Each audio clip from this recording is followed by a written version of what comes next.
Bonjour à toutes et à tous. Depuis juillet 2023, j'ai le plaisir d'accueillir le podcast BDSM de Larry. En voici un épisode.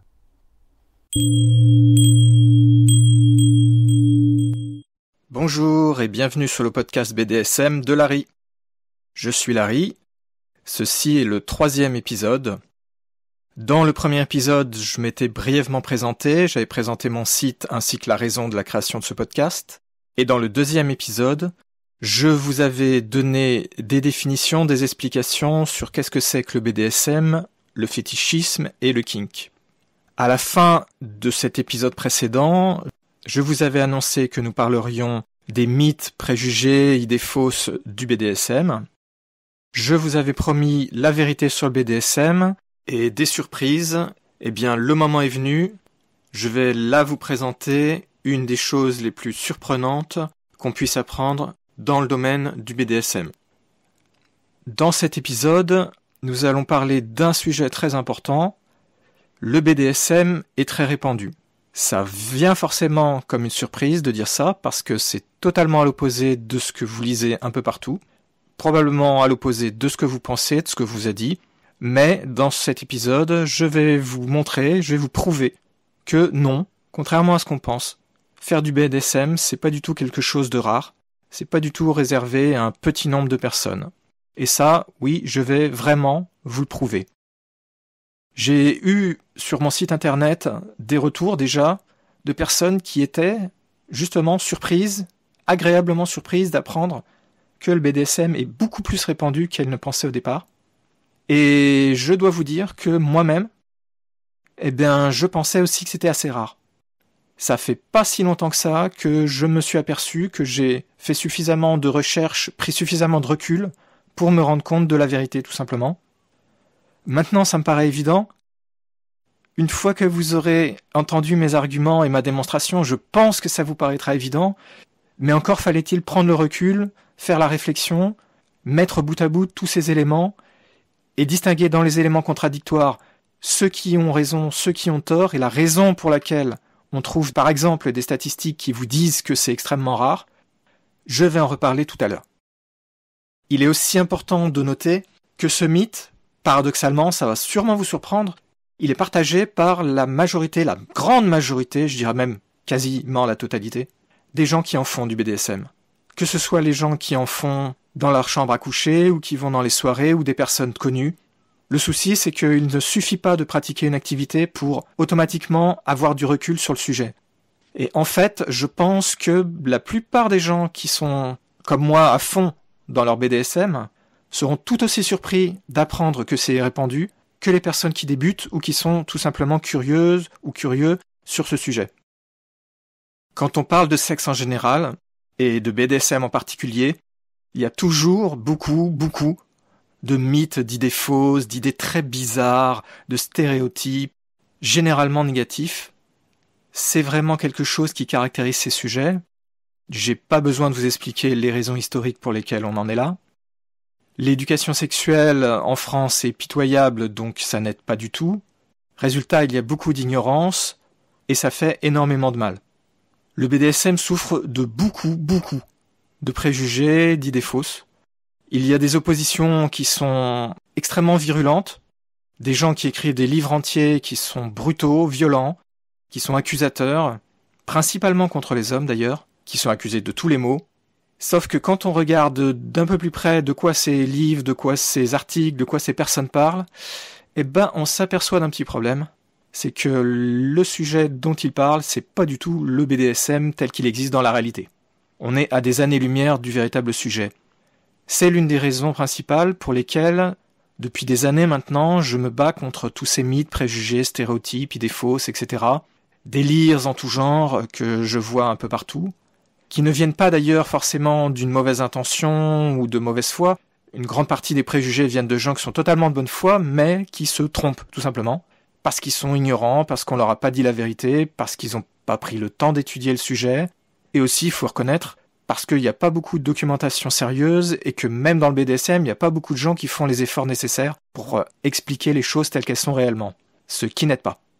Le BDSM, c'est horriblement surfait. C'est quelque chose que je défends depuis aussi pas mal de temps. On en fait toute une montagne. On parle que des cas extrêmes.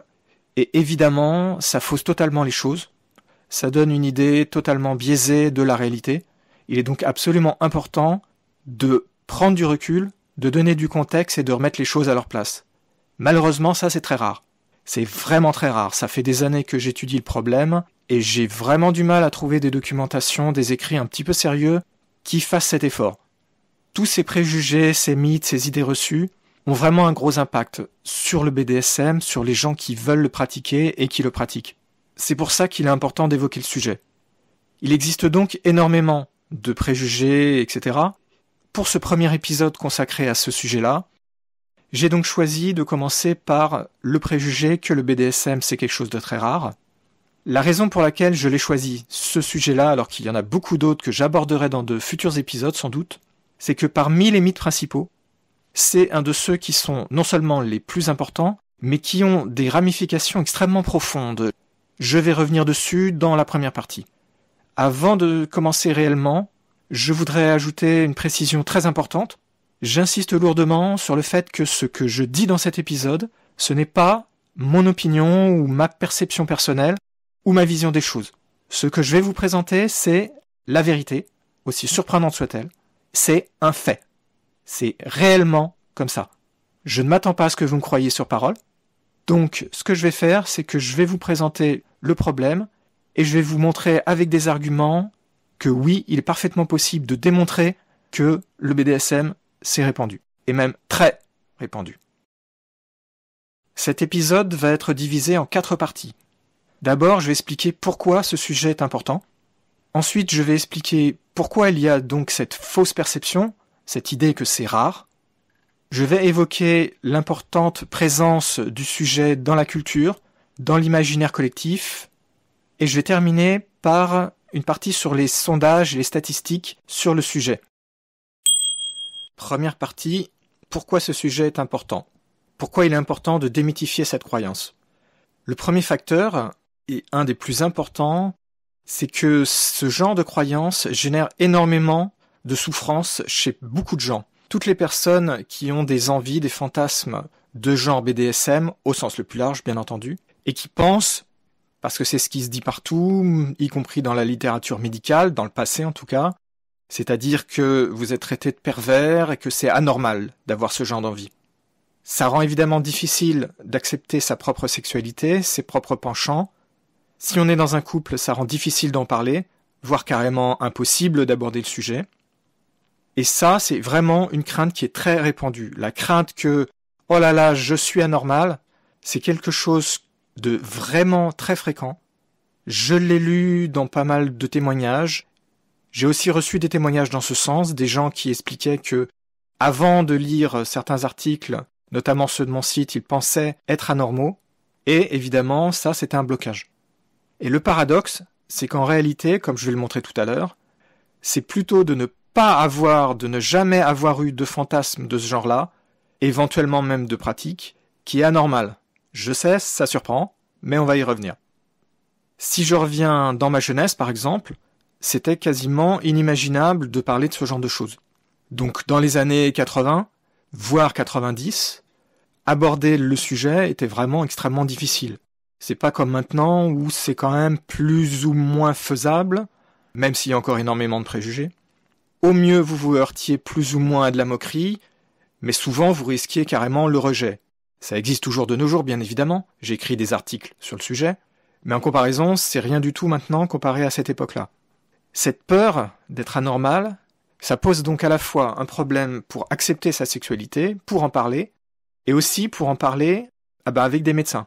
Ça aussi, c'est un problème très connu, on en entend parler très souvent, c'est abordé dans les forums, vous avez des gens qui témoignent d'avoir par exemple voulu aborder le sujet avec un psychologue ou un psychiatre avec qui il ou elle avait pourtant déjà de bonnes relations, avait parlé de beaucoup de choses, et le jour où on parle de ce sujet-là, alors là, il y a un blocage.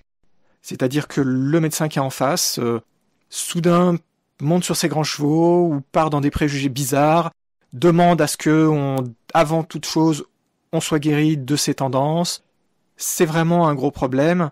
Les Américains appellent ça le kink shaming, c'est-à-dire faire honte pour avoir des goûts de type kink, ou dans notre cas plus précisément des goûts BDSM, et c'est vraiment, vraiment répandu. C'est un problème dont j'ai entendu souvent parler, et dont on m'a parlé directement à travers mon site. Je dois préciser qu'il y a quand même eu énormément de progrès à ce sujet par rapport au 19e siècle, par exemple.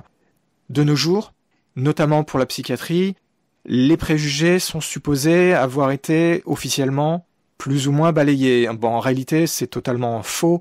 C'est-à-dire que quand vous croisez sur le terrain les personnes, il y a beau y avoir des documents qui disent que finalement, non, c'était une erreur, c'est pas une maladie mentale, il y en a encore beaucoup qui le croient et qui vous le mettent en pleine figure. C'est pas demain que les mentalités vont changer, même si, officiellement, ce n'est plus considéré ce genre d'activité comme une maladie mentale. Un autre point important, c'est que quand vous avez des envies de ce genre et des pratiques, c'est extrêmement désagréable, pour ne pas dire plus, d'être traité trop souvent de détraqué, c'est la décadence de la société, voire au mieux des moqueries. Si vous allez sur des forums, non BDSM bien entendu, quand le sujet est abordé, c'est vraiment très souvent les attaques et l'ignorance la plus totale, avec des fois des choses extrêmement brutales, des accusations qui sont parfois complètement folles, comme par exemple « il mange des chatons ». Et non, ce n'est pas une exagération, il y a vraiment des gens qui disent des choses comme ça. Je sais, ça surprend, mais il y a vraiment des gens qui disent des choses comme ça. Donc évidemment, c'est vraiment problématique, même sur des forums de sexualité un peu normaux, entre guillemets, plus classiques, traditionnels, entre guillemets, le sujet, c'est difficile de l'aborder. Vous avez une forte chance d'avoir tout un tas de gens qui vont vous envoyer des réflexions au mieux désagréables, des accusations. C'est vraiment, encore de nos jours, un problème. Une autre raison pour laquelle c'est important, c'est que dans les mythes du BDSM, vous avez cette idée que le BDSM c'est extrême, que c'est réservé à une minorité éclairée, ce genre de choses. Là, on va entrer dans un autre type de mythe dont je reparlerai. Le souci, c'est que la définition de BDSM, elle est totalement biaisée, trop souvent, et on ne prend en compte, à tort évidemment, c'est complètement ridicule, que les gens qui sont totalement à fond dedans et qui font les choses les plus intenses. C'est absurde. C'est évidemment absurde. C'est comme si on disait que, quand on parle de vélo par exemple, seuls les gens qui font le Tour de France ou qui descendent l'Everest en VTT font du vélo. C'est stupide, c'est ridicule. Mais, dans le cadre du BDSM, c'est très souvent, et j'irais même dire, plus que très souvent, c'est presque tout le temps pris sous cet angle-là.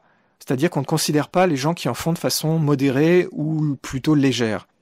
Évidemment, ça distord complètement la perception du sujet, et là, bien entendu, le nombre de gens qui font ce genre de choses est peu élevé, c'est normal. Plus on fait des choses intenses, moins il y a de gens qui en font. C'est parfaitement normal. C'est vrai pour toute activité. Un autre angle très important, c'est que jusqu'à il y a pas très longtemps, le BDSM était officiellement considéré d'un point de vue médical comme une maladie mentale. On parlait de perversion tout à l'heure. Ça, ce sont des notions qui nous viennent tout droit du 19e siècle. J'en reparlerai à l'occasion. Et ça a fait des dommages absolument terribles. Et jusqu'à très récemment, c'était traité comme une perversion, comme quelque chose de vraiment très mal, entre guillemets. Et c'était associé à une minorité. Mais la plupart du temps, on parlait de gens qui étaient des criminels, en fait. Rien à voir avec le BDSM tel que vous et moi pouvons l'entendre. Mais si soudain, on se met à considérer le vrai BDSM tel qu'il est réellement pratiqué et qu'on s'aperçoit que c'est très répandu, eh bien ça remet totalement en question ce problème de maladie mentale. Si le raisonnement d'origine était qu'une infime partie de gens, et en plus en prenant compte que ceux qui sont des criminels ont des comportements anormaux et donc sont entre guillemets pervers, si maintenant on s'aperçoit demain qu'en réalité, ce type de comportement, en réalité, sans parler de l'aspect criminel bien entendu, sont si répandus que c'est quasiment normal d'avoir ce genre d'envie, ce genre de fantasme, vous comprenez bien que ça met totalement en question toutes les stupidités qui nous viennent du 19e siècle. Parce que quand je dis stupidité, c'est pas une exagération, hein. J'en reparlerai à l'occasion, c'était vraiment des élucubrations et vraiment n'importe quoi. Il y a beaucoup de choses à dire là-dessus, vraiment beaucoup de choses à dire. Donc ici, s'apercevoir que en réalité, c'est très répandu, eh bien ça a un impact important sur le milieu médical, notamment tout ce qui est psychiatrie, et aussi, de façon indirecte, sur le système judiciaire. Parce que vous le saviez peut-être pas, mais par exemple aux USA, Il y a des gens qui se sont vus retirer leurs enfants parce qu'ils faisaient du BDSM. Il y a eu des procès, il y a eu plein de problèmes. C'est un vrai problème parce que vous avez des gens qui parlent totalement d'autre chose. C'est-à-dire que si, par exemple, vous êtes parent et que vous avez des enfants et que avec votre partenaire, vous faites des petits jeux entre guillemets BDSM, vous allez avoir dans le système judiciaire des gens qui vont considérer ça comme étant la même chose que les cas totalement extrêmes et criminels, alors que évidemment ça n'a rien à voir, ce sont deux choses totalement distinctes.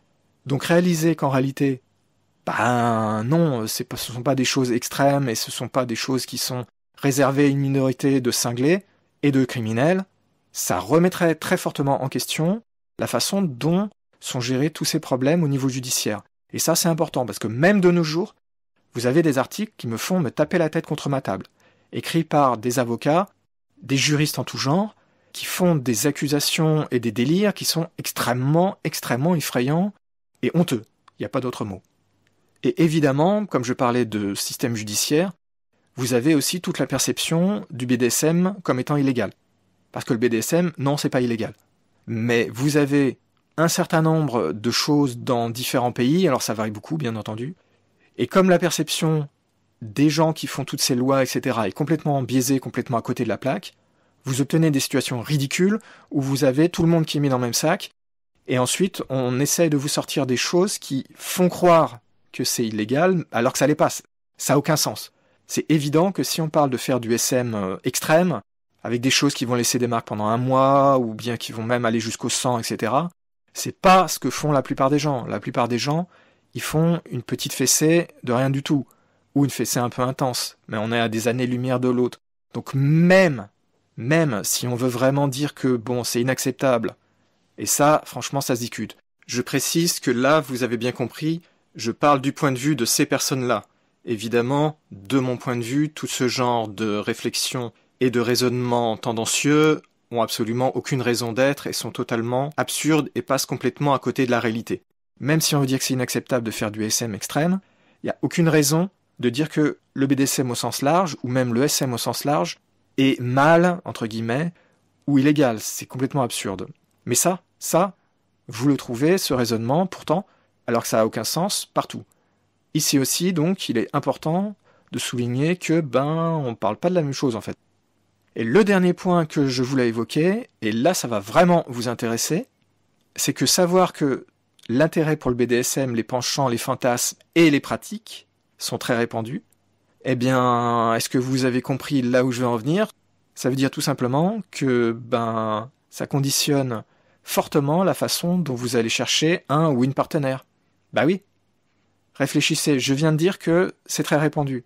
Donc si je viens de dire que c'est très répandu, ça veut dire qu'il y a beaucoup de gens qui en font, même si ils ou elles ne le disent pas, ou du moins, même s'ils en font pas vraiment, qui ont envie d'en faire en tout cas. Par conséquent, l'une des très grandes difficultés dans le BDSM, vous le savez presque forcément, c'est de trouver un ou une partenaire. Si maintenant, je vous dis et je vous prouve que en réalité, autour de vous, pas loin, peut-être dans votre cercle d'amis, parmi vos collègues, parmi les camarades de classe, si vous êtes à l'université, vous avez beaucoup de gens qui sont intéressés potentiellement par ça, et un grand nombre aussi qui en font. Donc évidemment, ça change tout pour trouver quelqu'un. Parce que là, ça vous montre qu'il y a de toute autre stratégie à adopter. Bon, bien entendu, faut relativiser. Là, quand je dis que c'est très répandu, je parle pas de gens qui en font de façon très intense ou extrême, évidemment. Là, je parle du BDSM dans sa totalité.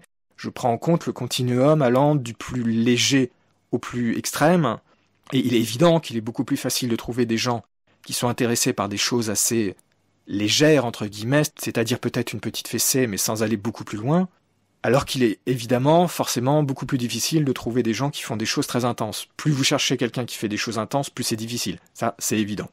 Mais, n'empêche que la plupart des gens ne cherchent pas vraiment des choses très intenses ou extrêmes, et par conséquent, pour trouver la meilleure solution, contrairement à ce qu'on vous dit trop souvent, c'est pas d'aller dans les milieux des gens qui sont à fond dedans. C'est pas en allant dans les soirées, dans les munchs, dans les réunions publiques, c'est même pas sur les sites de rencontres BDSM que vous aurez le plus de chances en fait de trouver quelqu'un. En fait, c'est même l'inverse. La plupart des gens qui font du BDSM ne sont pas présents ni ou présentes dans ce genre de manifestation.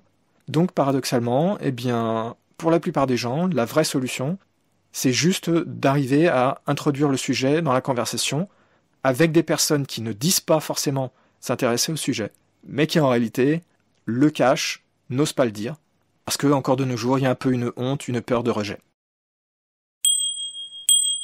Deuxième partie, pourquoi cette fausse perception ? Le BDSM, ça fascine. Beaucoup de gens s'y intéressent, on le voit un peu partout. J'en reparlerai dans le point suivant. Par exemple, vous qui écoutez ce podcast, c'est bien parce que le sujet vous intéresse, pas vrai ? Alors pourquoi y a-t-il cette idée si répandue que c'est rare ? C'est un paradoxe. Le premier problème, c'est un problème global. On en revient toujours au même problème de la sexualité au sens large, du sexe au sens large. Il n'y a pas besoin d'aller voir le BDSM pour voir le problème. Dès qu'on parle un petit peu de sexualité, c'est trop souvent l'ignorance, le mystère qui l'emporte. Et si en plus on parle de sujets qui sont un tout petit peu en dehors des choses vraiment les plus basiques, notamment, je pense évidemment à la pornographie, la prostitution, ce genre de choses, les métiers du sexe, alors là c'est le délire le plus total. Le BDSM tombe exactement dans le même genre de problème, quelque chose qui sort un tout petit peu des sentiers battus qui sont très restreints bien sûr, immédiatement ça part dans des délires, des préjugés bizarres en tout genre. C'est assez surprenant, mais c'est partout comme ça. À cause de ces problèmes de mystère et de problèmes avec la sexualité au sens large, vous avez le classique problème de la honte. Prenons l'exemple de la masturbation. La masturbation, c'est quelque chose qui est très pratiqué par une très très grande majorité d'hommes et de femmes, au point que c'est anormal, entre guillemets, hors de la norme, de ne pas se masturber. Et pourtant, encore de nos jours, il y a beaucoup de préjugés sur ça, beaucoup de préjugés négatifs, beaucoup de déni, et dans certains pays, c'est vraiment très très très mal vu, à un degré surprenant. Pourtant, c'est si répandu qu'on devrait se dire ça n'a pas de sens de critiquer, d'en faire toute une histoire. Et là, on parle de quelque chose de très basique, de très répandu, comme je viens de dire, et aussi, franchement, de pas vraiment discutable moralement. Donc le BDSM souffre exactement du même genre de problème, c'est mal vu, il y a des préjugés, comme il y a des préjugés et que c'est mal vu, c'est un peu honteux, donc on hésite à en parler, on hésite à s'avouer à soi-même qu'on aime ça, on a des scrupules, on a honte donc. Tout ça, ça fait qu'ensuite, on va se refuser ses propres fantasmes, on va se refuser même d'en parler avec ses amis, dans son couple. Et bien souvent, tout simplement, parce que c'est un sujet honteux, la plupart des gens n'osent pas vraiment, même simplement se renseigner, et du coup, restent dans leur idée que c'est quelque chose de mauvais, c'est quelque chose dont il faut pas trop parler, dont on a honte, donc il faut cacher, et c'est un cercle vicieux, évidemment. La conséquence de ce que je viens de dire, quelque chose qui est totalement relié, c'est que le BDSM est mal connu. Et là, c'est le gros problème. Si déjà il y a de gros préjugés sur quelque chose de si simple que la masturbation, quelque chose de plus complexe et qui a des ramifications dans les couples, etc., forcément, vous vous doutez bien que c'est encore plus difficile à gérer, et le fait que tout ça soit inconnu, mal compris, ça génère de la peur. Cette peur, elle est renforcée par l'ignorance dont je parlais tout à l'heure, et évidemment, c'est encore plus renforcé par le fait que jusqu'à très récemment, c'était extrêmement difficile d'en parler. Maintenant, vous avez Internet qui permet de façon anonyme de poser des questions et d'accéder plus aisément à des articles, à des forums, à des blogs, de poser des questions, bref, de prendre un petit peu de renseignements qui étaient inaccessibles il y a encore une vingtaine d'années. Et avant, j'en parle même pas. Ensuite, vous avez aussi le problème de la représentation historique, souvent extrêmement biaisée dans les médias, dans les journaux et les magazines. Parce que typiquement, quand ils en parlaient, ça s'est un peu amélioré depuis bien sûr, quand ils en parlaient, c'était toujours dans le contexte d'un fait divers sordide, d'un cas criminel de préférence bien juteux, bien saignant, bien immonde, bien horrible, qui n'a rien à voir bien entendu avec ce que une personne normale, entre guillemets, fait quand elle fait du BDSM. Et même quand ce n'était pas pour parler de faits divers sordides, c'était avec un ton moqueur. Et la plupart du temps aussi, ils évoquaient la psychiatrie avec les problèmes de maladie mentale, et ils en rajoutaient avec du vocabulaire psychiatrique que la plupart des gens de toute façon ne comprennent pas. Donc on associe ça à « c'est mal, ils sont fous », et ça s'arrête là. Alors évidemment, quand vous voulez vous renseigner, ça n'aide pas d'avoir ce genre d'ambiance. Et évidemment, vous avez une grosse confusion entre ce que les gens pensent être le BDSM et comment c'est en réalité. Si on vous présente uniquement des cas extrêmes, des cas sordides et criminels, c'est évident que vous n'allez pas pouvoir concevoir qu'est-ce que c'est en réalité. Un autre point majeur, c'est qu'en fait, beaucoup de gens font du BDSM sans le savoir. Alors ça, c'est quelque chose qui surprend toujours. J'ai déjà eu des retours de personnes qui me disaient « Ah ben tiens, en fait, il ou elle avait été surpris en lisant notamment dans mes articles ce que je disais à ce sujet. J'ai déjà discuté avec, par exemple, des journalistes, et en discutant, la personne qui disait « Ah ben finalement, peut-être que moi aussi j'en fais alors du BDSM. » Ben oui. Le problème, c'est que quand on ne sait pas ce que veut dire le BDSM, quand on ne sait pas ce que ça recouvre, forcément, vous ne pouvez pas savoir que vous en faites vous-même, à moins de vous être bien renseigné, ce qui n'est pas une évidence. Et beaucoup de gens, même qui s'opposent au BDSM, paradoxalement, peuvent en faire. Je vais vous présenter une anecdote réelle que j'ai lue dans un livre de sexologie qui expliquait que dans les années 60, si mon souvenir est exact, une femme américaine qui était très très vocale contre la masturbation, parce que là-bas c'est très mal vu et à l'époque ça l'était encore plus, qui un jour s'était aperçue qu'en fait, elle se masturbait depuis des années. Sauf qu'elle savait pas vraiment ce que c'était, se masturber. Donc elle était extrêmement vocale, très opposée, très virulente contre quelque chose qu'en réalité, elle ne comprenait pas, elle ne savait pas ce que c'était. Mais comme elle était dans un milieu où ça faisait bien de dire « Ah là là, il faut dénoncer ceci, cela », elle dénonçait jusqu'au jour où, enfin, elle s'est aperçue que « Ah, mais en fait, ok, bon, c'est gênant, c'est gênant ». Donc, beaucoup de gens, en réalité, font des pratiques de type BDSM. Bien entendu, la plupart du temps, on parle ici de pratiques qui seront plutôt relativement légères ou très légères, bien sûr. Les gens qui sont à fond dedans, probablement, se seront un petit peu renseignés, se seront aperçus que « Ah, ok, c'est bien ça, d'accord, c'est ça qu'on appelle BDSM ou c'est ça qu'on appelle l'ESM, etc. » Les exemples les plus typiques, et que vous pouvez trouver aisément en remontant un petit peu dans le temps, et probablement dans vos envies à vous, si vous n'êtes pas déjà pratiquant ou pratiquante, on trouve le classique, la fessée, qui est super répandu, attaché, ça aussi c'est hyper répandu, les griffures ou les morsures, ce genre de choses, c'est connu depuis au moins les années 50. C'est-à-dire les premières réelles tentatives par Kinsey de faire des sondages un peu sérieux sur quelle est vraiment la sexualité des humains, avaient déjà révélé, par exemple, que les griffures et les morsures s'étaient répandues et que les gens trouvaient ça excitant. Et là, on remonte aux années 50. C'est loin, relativement. Et une conséquence de ce que je viens de dire tout à l'heure, c'est qu'un autre problème, c'est que on ne prend pas en compte les gens qui font des choses un peu légères et qui ne disent pas explicitement faire du BDSM, soit parce qu'elles ne le savent pas, soit parce qu'elles le cachent, et on prend en compte, notamment pour les sondages, les statistiques, que les gens qui sont à fond dedans. C'est-à-dire, on considère grosso modo le 1 ou 2% de gens qui sont vraiment, vraiment dedans, quoi. Évidemment, c'est complètement absurde, c'est un gros problème, parce que là, vous négligez 99% des gens. Je reviendrai sur ce problème dans la 4e partie, parce que c'est un point majeur, puisque c'est la raison pour laquelle la plupart des statistiques donnent des chiffres aussi bas. C'est qu'ils ne considèrent pas les bonnes personnes et ne posent pas les bonnes questions. Et ça, je vais y revenir. Dans le même ordre d'idée, vous avez le souci qu'on prend en compte, en général, les gens qui sont visibles.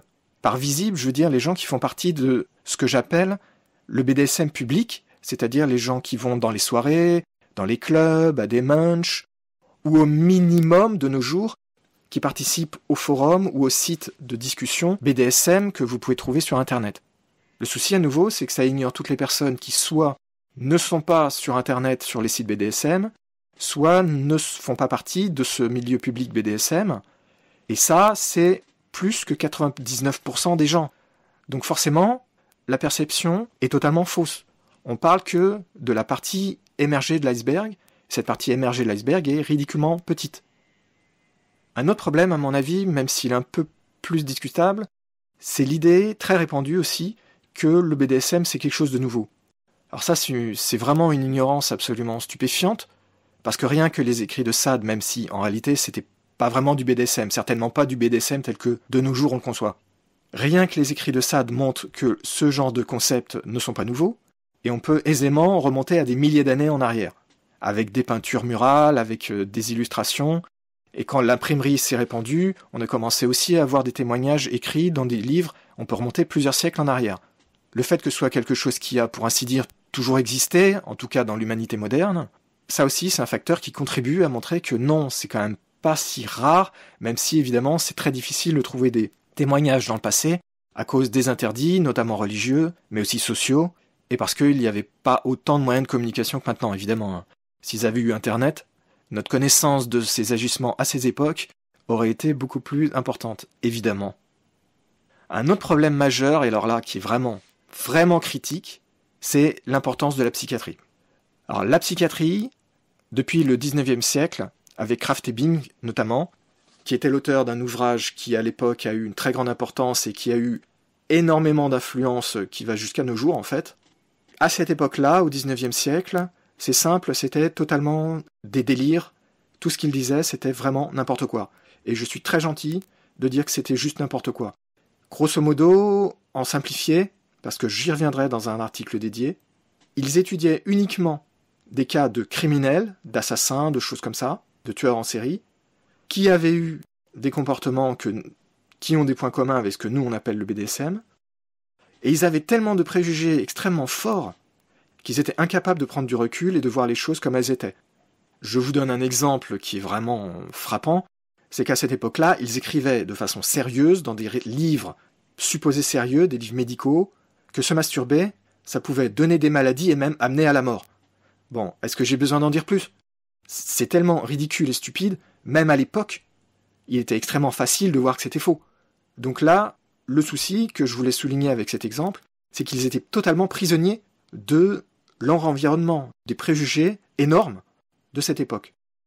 Et malheureusement, quand Krafft Ebing notamment, même si c'est pas le seul, a mis sur papier toutes ces élucubrations, il a fait entrer les pratiques de type BDSM dans une optique médicale, négative évidemment, et malheureusement, ce qu'il disait, bien que c'était de façon extrêmement facile à voir, totalement n'importe quoi, ça a formé la fondation de tout ce qui en a découlé jusqu'à très récemment.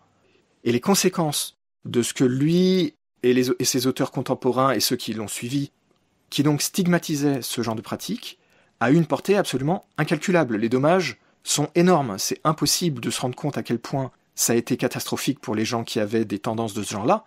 Mais même quand on voit de nos jours encore ce qu'il en reste de toutes ces croyances, quand on revient un tout petit peu en arrière, parce que j'ai étudié le problème, c'est vraiment terrible.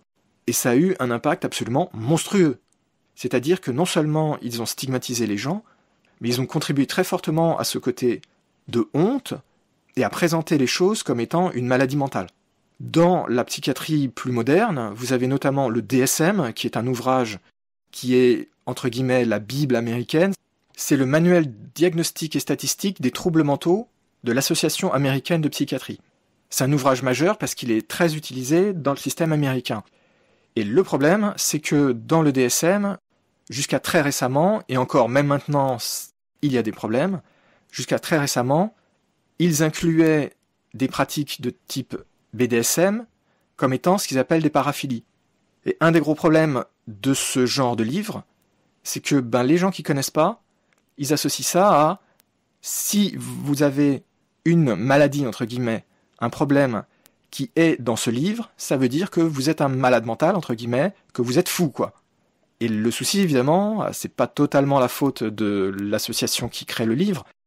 Le souci, c'est que les gens, ils comprennent pas exactement ce que ça veut dire, et ils ne sont pas capables de lire le texte, parce que ça se lit pas aisément, hein. Moi, je les ai lus, les textes, c'est pas aisé à lire. Et donc là aussi, on trouve sous-jacent le problème que non seulement les pratiques de type BDSM, donc, c'est une maladie, c'est quelque chose de négatif, mais c'est aussi sous-entendu que c'est une minorité. Parce que si on dit demain que, en fait non, avoir ce qu'ils décrivent dans leurs livres, c'est normal, entre guillemets, c'est-à-dire que c'est si répandu que la majorité des gens ont ce genre d'idées, ça fait complètement s'effondrer leur diagnostic, ça n'a plus aucun sens. Mais le fait que le diagnostic existe, ça renforce cette idée que c'est une maladie, et quand c'est une maladie, en général, on sous-entend, pour ce genre de choses, que ça parle d'une certaine catégorie de personnes, d'une minorité. Ça renforce cette idée de la minorité de gens qui sont des malades mentaux. Alors évidemment, là je parlais de la psychiatrie, mais de façon générale, on a un gros problème avec le BDSM, c'est le manque presque total d'études sérieuses sur le sujet. Je vais en parler dans la 4e partie, quand je parlerai des statistiques et des sondages. Dès qu'on parle de sexe et de sexualité, les études, franchement, il y a de sérieux soucis. Le niveau, trop souvent, est médiocre, il y a beaucoup de choses qui sont passées comme étant de la recherche supposée être sérieuse, être technique, et qui derrière c'est tellement n'importe quoi qu'il faut vraiment les avoir lus pour croire que c'est possible d'écrire de telles stupidités. Et j'en ai lu beaucoup de livres, pas seulement sur le BDSM, et c'est vraiment étonnant le nombre de préjugés, de stéréotypes qui passent. Le pire sujet étant bien sûr tout ce qui touche au travail du sexe, la pornographie et la prostitution, alors là c'est le délire le plus total. Mais pour ce qui est du BDSM, moi ça fait des années que je m'intéresse au sujet, et donc j'ai récupéré énormément de documentation. Ben, je peux vous dire qu'il n'y a pas grand-chose qui est sérieux. Il n'y a vraiment pas grand-chose. Par contre, des ouvrages qui contiennent de complets délires, des choses qui sont totalement fausses, même si vous ne faites pas de BDSM, c'est évident que c'est faux, il y en a plein. C'est vraiment surprenant, et franchement c'est choquant. C'est choquant. Et donc, ben, comme on n'a pas beaucoup d'études sérieuses, forcément on n'a pas d'explications, on n'a pas de recherche, on n'a pas de chiffres fiables. Puisqu'on n'a pas tout ça, on reste toujours dans l'ignorance, on reste toujours dans l'idée que ben, tout ça c'est encore un tabou, c'est difficile d'en parler, et comme c'est difficile d'en parler que c'est tabou, ben, il n'y a pas beaucoup de gens qui l'étudient, parce qu'il est difficile d'avoir des budgets, parce que c'est difficile d'en parler. Par exemple, quand vous regardez les études, notamment les études américaines ou canadiennes, québécoises, la plupart des études, ce sont en fait des mémoires de fin d'études faits par des étudiants ou des étudiantes, qui ont évidemment des moyens totalement dérisoires. Vous trouvez vraiment très peu d'études qui sont faites par des équipes qui ont des moyens et avec des gens qui sont expérimentés. Donc, ben c'est un cercle vicieux, puisque le sujet reste difficile à aborder, c'est difficile d'avoir de l'argent pour faire des études, comme c'est difficile de faire des études, le sujet reste mal compris, on reste dans les tabous, donc c'est difficile d'avoir de l'argent, etc.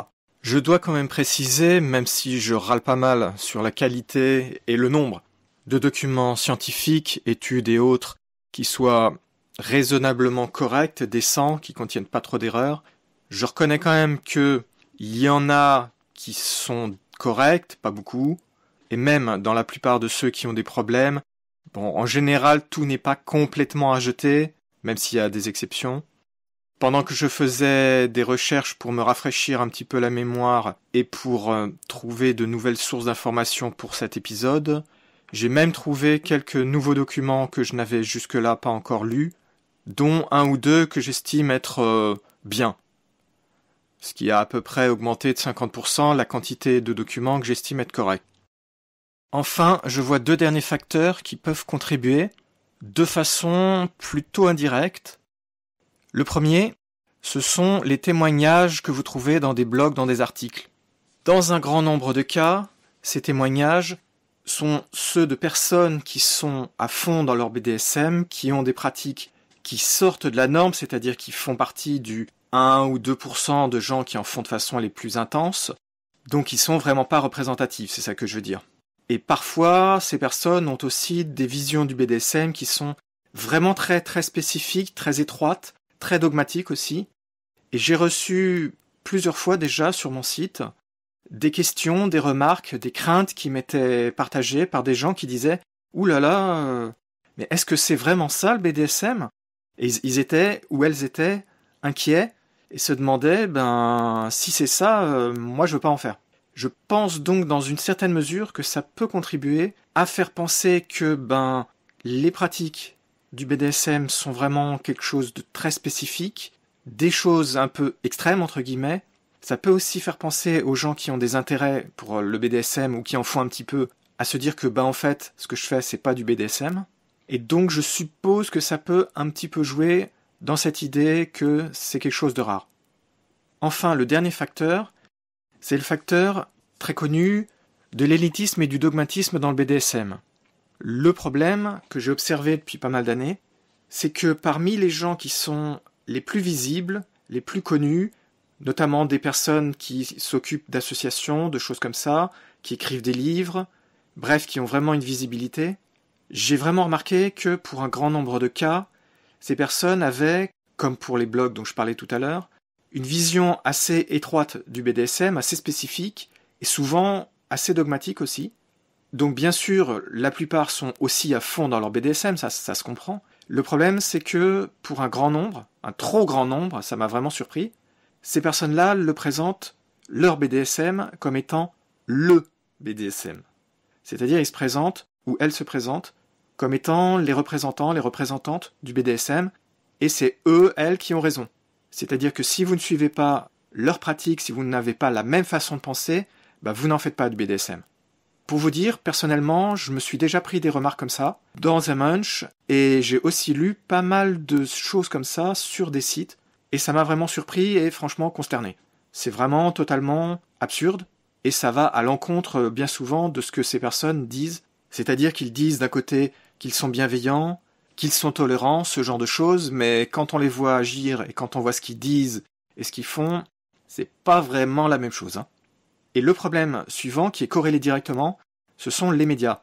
Parce que quand les médias, les journalistes font des interviews, très souvent, ils font appel à ces personnes-là, ces personnes qui sont très visibles, les personnes qui sont publiques, entre guillemets.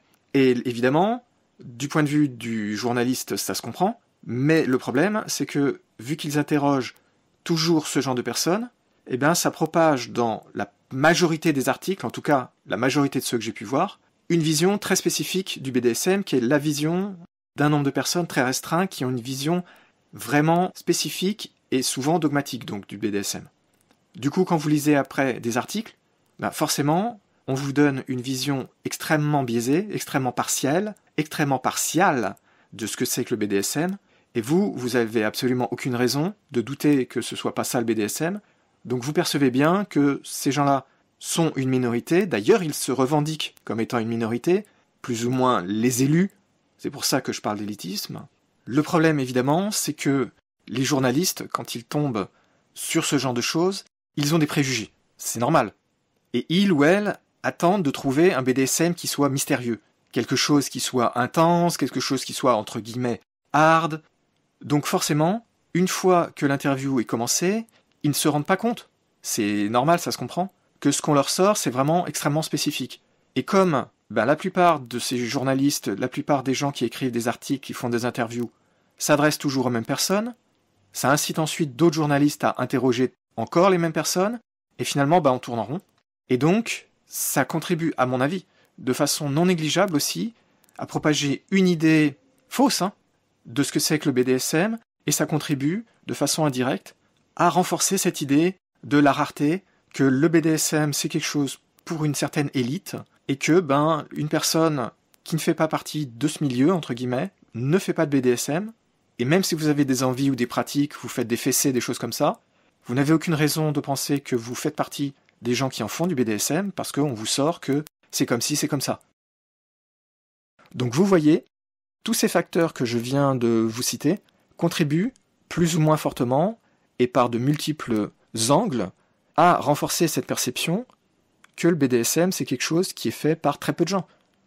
Forcément, vous avez vraiment tout contre vous. Et si on n'avait pas Internet, parce que faut le reconnaître, c'est Internet qui nous a vraiment aidés à libérer la parole, en permettant de façon beaucoup plus simple de dialoguer, de se renseigner de façon anonyme, mais aussi d'avoir accès à plus d'informations que les livres publiés officiellement, qui forcément sont une démarche beaucoup plus complexe que juste écrire un article ou un blog. Et donc je pense qu'on peut dire que le développement d'Internet est un grand facteur qui nous aide justement à trouver des contre-arguments à tout ce que je viens d'expliquer jusqu'à présent. Même si c'est encore très loin d'être facile et qu'il y a encore beaucoup de problèmes, évidemment.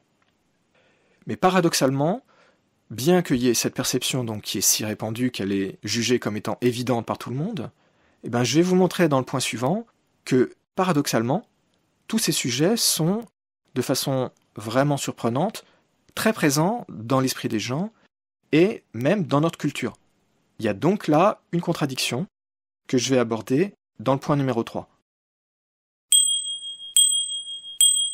Troisième partie, la présence du BDSM dans la culture et dans l'imaginaire collectif. Le BDSM, ça fascine, on en parle beaucoup, on y pense beaucoup. Et tout ça depuis très longtemps. Vous voyez régulièrement relancer les discussions et les débats éventuellement sur le sujet, typiquement lors de la sortie d'un livre, entre guillemets, sulfureux. Le dernier en date, dont vous ne pouvez pas ne pas avoir entendu parler, est évidemment la série des 50 nuances de Grey. Mais régulièrement, vous en avez d'autres. Parmi les plus connus, relativement récents, vous avez évidemment Histoire d'eau, ça remonte assez loin déjà. Mais vous en avez d'autres régulièrement, comme Le Lien par exemple, ou des films aussi, La Secrétaire, ce genre de choses. Chaque fois donc ça revient dans la conversation, il y a tout un tas de débats, plus ou moins houleux selon les époques, bien que ça se soit amélioré quand même. Des discussions sur qu'est-ce qui est possible de publier, de dire, qu'est-ce qui est possible de montrer à l'écran, des problèmes avec l'éventuelle censure. Bref, on a régulièrement le retour de discussions qui sont à la une ou du moins très débattues dans les journaux, les magazines. Mais même en dehors de ces périodes, pendant lesquelles donc il y a un regain d'intérêt fort, même en dehors de ces périodes, en réalité, le sujet est présent à l'esprit de beaucoup de personnes et on le trouve un peu partout. Quand on réfléchit, quand on prend un peu de recul et qu'on se dit « où est-ce que j'en ai déjà vu des choses comme ça ?», on s'aperçoit très vite que il y a beaucoup d'endroits. Il n'y a pas que les grands romans connus ou les quelques films connus, ceux qui ont fait, entre guillemets, scandale. On peut en trouver à beaucoup d'endroits. C'est un des sujets liés à la sexualité qui alimente le plus de fantasmes. Pensez tout simplement à vous, comment est-ce que ça vous est venu à l'esprit de vous intéresser à ces sujets, même si vous vous y êtes, comme moi par exemple, intéressé de vous-même, il y a de fortes chances que vous ayez lu des livres, vu des films, lu des bandes dessinées, de façon un peu plus récente des mangas, du porno, ce genre de choses, qui vous ont aidé à renforcer votre intérêt ou parfois qui l'ont réveillé. Avant de passer à la suite, je veux préciser une chose bien clairement. Nous sommes bien d'accord que nous parlons de BDSM. Ici, je vais pas parler du tout, bien sûr, de la torture, la vraie torture, ce qu'on voit par exemple quand on parle de l'Inquisition, parce que évidemment, dans un bon nombre de films, quand on parle de choses comme ça a rien de plaisant, ça a rien de sexualisé. Ici, moi, ce dont je parle, on est bien d'accord, c'est du BDSM, c'est-à-dire, je vais parler de scènes, qu'elles soient écrites ou montrées à l'écran, qui sont plus ou moins sexualisées et qui peuvent en tout cas titiller, entre guillemets, votre intérêt. Rien à voir, on est bien d'accord, avec la vraie torture.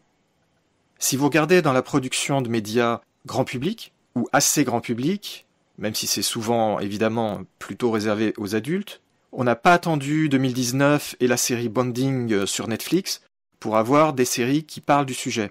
Si vous revenez en arrière, moi par exemple, j'ai le souvenir d'une série de détectives venue d'Allemagne. Dans un épisode, par exemple, ça se passe dans un club adulte, et à l'entrée, le héros, le détective, voit un homme qui est attaché à une croix de Saint-André avec une capuche de type SM sur la tête.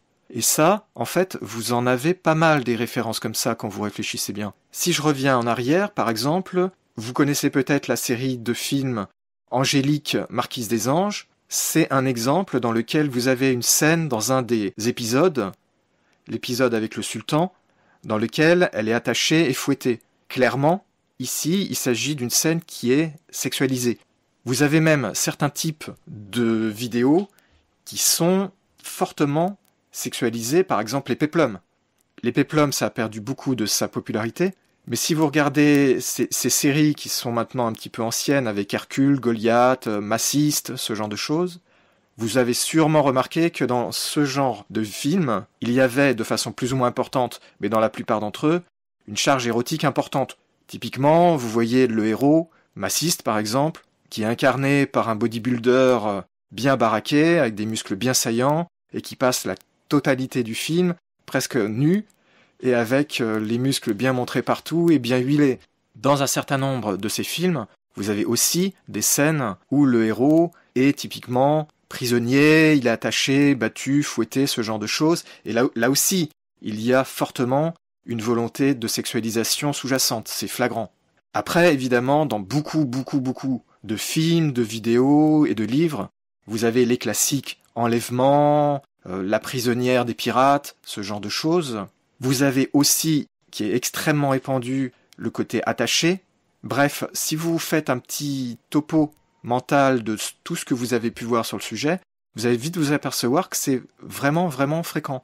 Même dans les bandes dessinées qui étaient destinées à la jeunesse, le genre de choses qui passaient par exemple dans le journal de Spirou, vous pouvez trouver des séquences, j'en ai revu il y a pas longtemps, où vous avez par exemple l'héroïne qui est à moitié déshabillée, qui est attachée sur une table, ce genre de choses.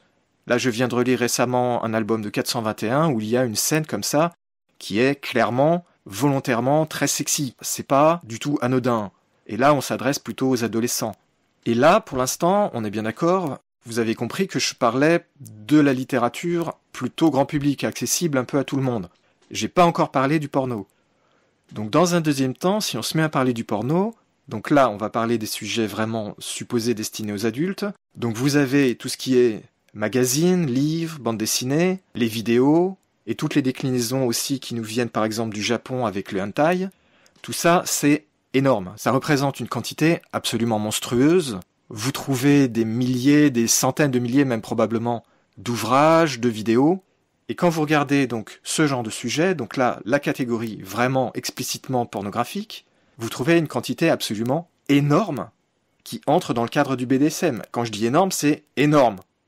J'ai fait par exemple, juste pour donner une petite idée, même si c'est pas très fiable, une recherche sur Google. J'ai tapé le mot-clé BDSM.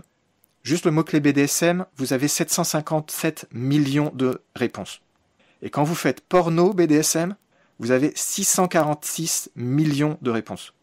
Même si évidemment ce n'est pas du tout des chiffres scientifiques, ça donne quand même une petite idée de la quantité énorme de production qu'il peut y avoir derrière. Tout ça, ça montre qu'il y a un attrait énorme. Donc, si vous allez sur un site porno, j'ai pas besoin de vous donner beaucoup d'exemples, mais disons Xhamster, pour en prendre un au hasard. Vous cherchez dans les catégories majeures, il y a forcément une ou plusieurs catégories de type BDSM. Par exemple, vous aurez bondage, vous aurez éventuellement le mot BDSM en tant que tel, vous pouvez avoir spanking, les fessées, vous pouvez avoir fétichisme qui en réalité recouvre souvent dans ce genre de site ce que nous on appelle BDSM, à tort, hein, vous vous rappelez du deuxième épisode où j'expliquais la différence. Tout ça, ça montre quoi ?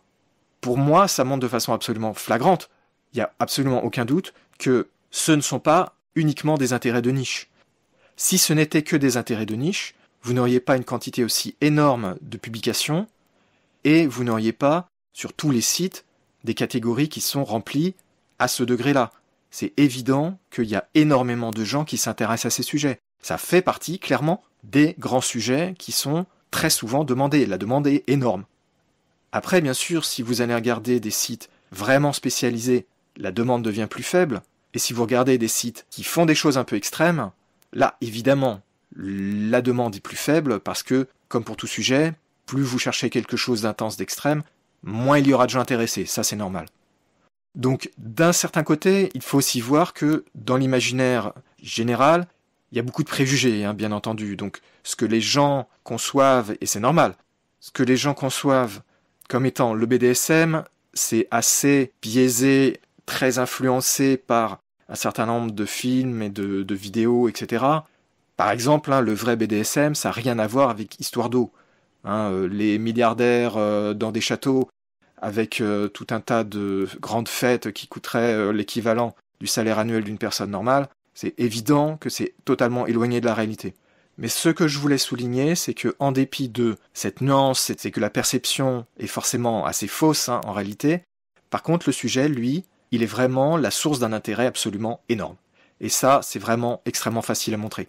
Je pense que juste si vous vous basez sur ça, avant même d'entrer dans des statistiques, déjà vous devez réaliser que, ah bah oui, en réalité, c'est une bonne illustration, une bonne confirmation de ce que vous pouvez déjà avoir vu par d'autres biais.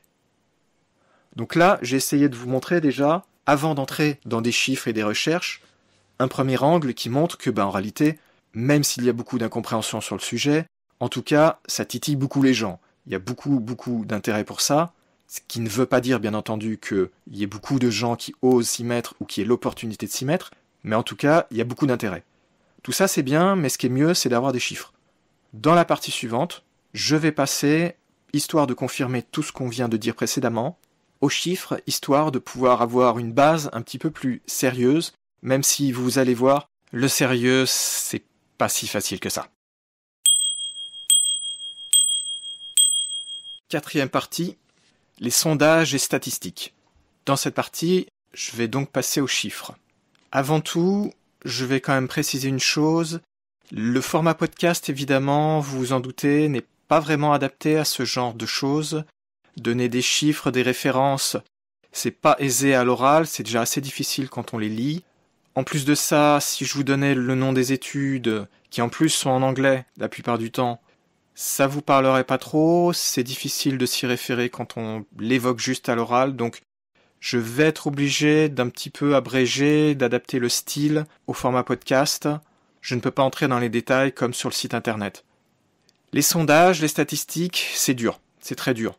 Si on pense aux sondages déjà, et surtout le fait que les sujets dont nous parlons sont des sujets assez sensibles, dès qu'on parle de sexualité évidemment, et si en plus on commence à aborder des sujets reliés à la sexualité mais qui sont un petit peu ou beaucoup tabous, alors là c'est vraiment très difficile. Il y a une forte tendance chez les gens évidemment à ne pas oser dire les choses clairement, même quand c'est fait de façon anonyme, c'est pas toujours évident. Ça pose beaucoup de difficultés quand il y a des sondages qui sont réalisés. Beaucoup d'ailleurs ne sont pas sérieux, ils ne peuvent pas être pris au sérieux à cause de ça. Mais même les études dont je vais parler directement et indirectement, qui font en général des efforts pour éviter les biais, éviter de trop sélectionner les gens, de ne pas sélectionner certains types de personnes, etc. C'est difficile, c'est très difficile. J'ai lu comment ils faisaient pour une des études dont je vais parler tout à l'heure. Franchement, c'était compliqué, hein. Ils faisaient tout un tas de circonvolutions pour éviter d'être certain que c'était bien anonyme. Ils faisaient tout un tas de manipulations, de aller donner le papier ici, mais revenez voir le résultat là. C'était complexe. Il y avait un gros effort. Ensuite, vous avez l'interprétation des sondages, l'interprétation des résultats et les statistiques qui en sont tirées. Je ne vais pas vous en faire un long discours. Vous savez probablement déjà que les statistiques, c'est quelque chose d'assez difficile. Il suffit pas de savoir ce que c'est qu'une loi de Poisson, par exemple, si ce genre de choses vous parle, pour savoir faire des statistiques. Et si vous suivez un petit peu les domaines scientifiques, vous savez qu'il y a de grosses difficultés, même pour les gens qui sont dans ce domaine-là, donc des statisticiens ou statisticiennes. Des fois, il y a des problèmes et des erreurs. Et dans la communauté scientifique, il y a très souvent, dans des études pourtant sérieuses, des erreurs qui se glissent. Les gens qui font la statistique ne sont pas experts ou expertes, entrent complètement dans des erreurs, mais parfois totalement monumentales, qui faussent de façon importante les résultats. Et j'en vois passer assez régulièrement des questionnements sur ce sujet. Donc les statistiques c'est difficile, les interprétations c'est difficile. Si on met les deux problèmes bout à bout, le problème du sondage et le problème d'interprétation de statistiques, ça rend les choses assez difficiles. Donc tout ça participe à rendre les documents, les références sur le sujet assez difficiles à trouver. En tout cas, les références qui soient un tout petit peu sérieuses. Parce que j'en ai lu beaucoup, comme je l'avais déjà expliqué, des documents, des études en tout genre, plus ou moins chiffrées, plus ou moins sérieuses, et c'est le moins sérieux qui domine de très loin, avec des gens des fois qui utilisent comme preuve, entre guillemets, le fait qu'ils ont rencontré une ou deux personnes, ou par exemple que tel ou tel pornstar, par exemple, a eu de très mauvaises expériences, donc c'est la preuve que c'est abusif et que le milieu, il faut tout mettre à la poubelle. Non, le BDSM, notamment, c'est quelque chose qui est encore mal exploré. Vous pouvez pas prendre juste 2 ou 3 exemples et dire que 99,99% des gens qui ne correspondent pas au profil que on vient de regarder font les mêmes choses, ont la même façon de penser. C'est pas possible, c'est choquant. Et malheureusement, dans un très grand nombre de documents, et notamment dans tous les documents qui sont contre le BDSM, notamment ceux par les ennemis du BDSM, dont je parlerai dans d'autres épisodes ou dans un article, là c'est la totale. C'est la totale, la mauvaise foi la plus totale, les exemples qui sont soigneusement sélectionnés pour être des cas particuliers, des cas criminels qui n'ont rien à voir avec ce qu'on appelle le BDSM pour n'importe quelle personne étant un tout petit peu honnête, c'est l'horreur totale. Et le problème, quand vous avez des études comme ça qui sont soit mal faites involontairement, soit mal faites volontairement, c'est-à-dire avec des arguments volontairement faussés, biaisés et avec une tentative de manipulation à peine déguisée parfois.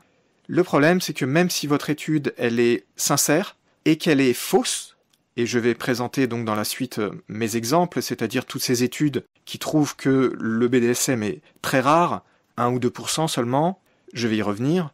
Ce genre de choses, malheureusement, ça pose un très gros problème, c'est que ça donne non seulement de mauvais chiffres pour les personnes qui sont responsables au niveau des gouvernements, au niveau de la justice. C'est gênant aussi pour les personnes qui veulent se renseigner sur le BDSM, parce que si on vous dit que 60% des personnes ont des fantasmes BDSM, et si par contre on vous dit 1% des personnes ont des fantasmes BDSM, ça change tout.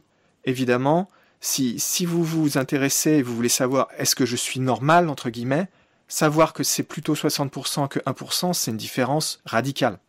Enfin, le dernier problème, et là c'est vraiment un très gros problème aussi, c'est que quand vous avez des études qui sont fausses et qui donnent des arguments en direction d'un BDSM rare, voire pathologique, ça donne terriblement d'arguments utilisés par les gens qui veulent s'opposer au BDSM pour différentes raisons.